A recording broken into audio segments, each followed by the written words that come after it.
And we're going to speak now to the government because I'm joined by the Defence Secretary, John Healey, now. John Healey, a very good morning to you. Thanks so much for joining us. And I know you're joining us from the National Memorial Arboretum in Staffordshire, aren't you, where there's going to be a service of remembrance today to mark the 80th anniversary of VJ Day. I wanted to start off by you telling us why you think this is so important to mark as a milestone.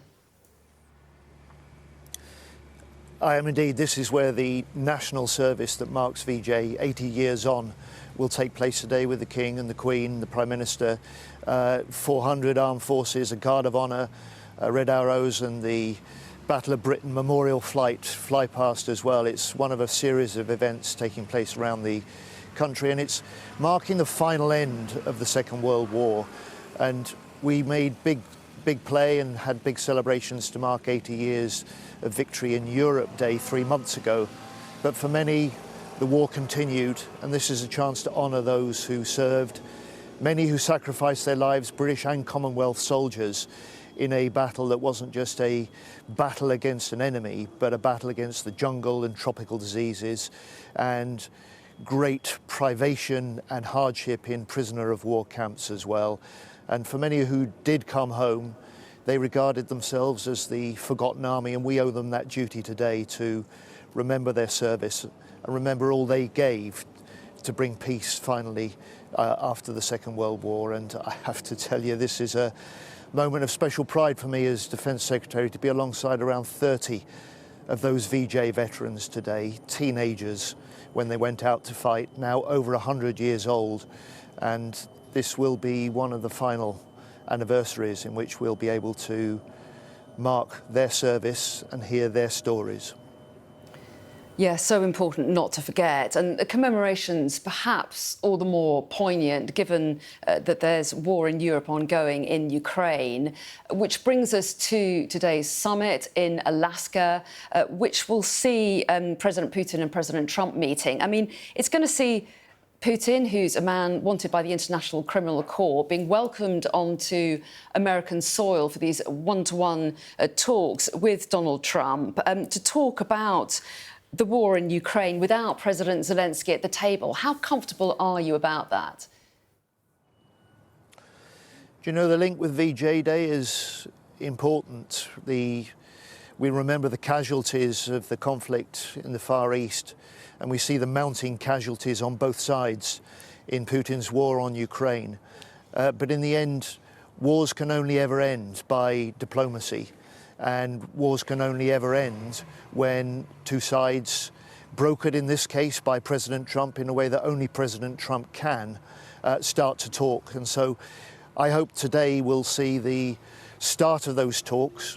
We'll see President Putin finally being as good as his word, because he's declared 4 times in the last 6 months that he wants peace, and yet he's been escalating his attacks into Ukraine with thousands of drones each month directed at Ukrainian cities, killing Ukrainian civilians, not just at Ukrainian forces. And so this is a way of starting, I hope, to bring that war to an end and putting in place a secure long-term peace.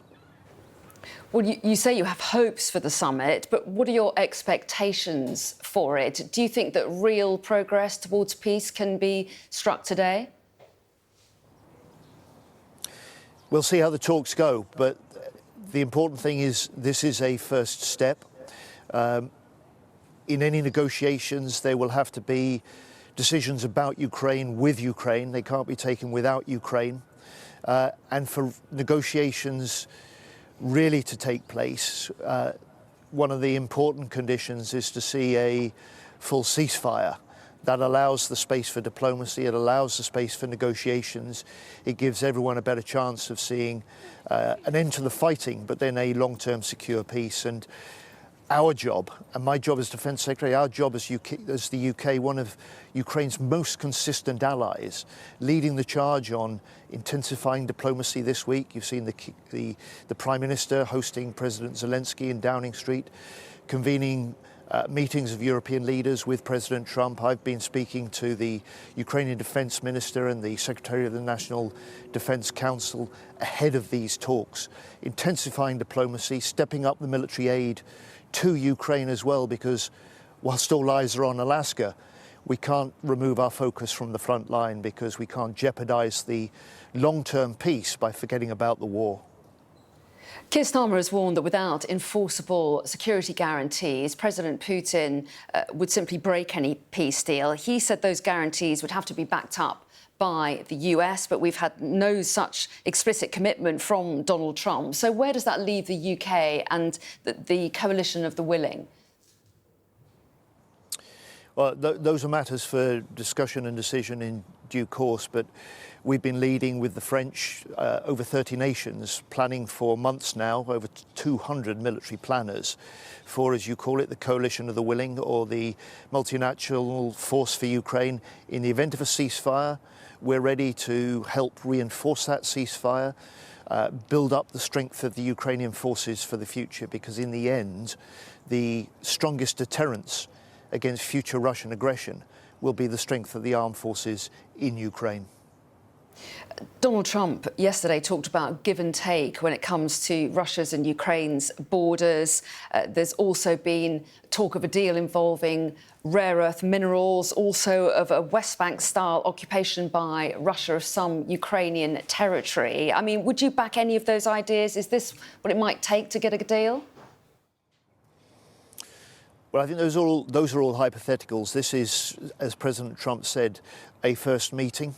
There's an important principle once serious negotiations start, that there can be no decisions about Ukraine without Ukraine. So his declaration of bringing President Zelensky into the discussions is important, just as the aim to secure an unconditional ceasefire to allow the negotiations to take place is an important part of what I hope we will start to see as a result of the discussions today. But this, in the end, is a question and a pressure on Putin.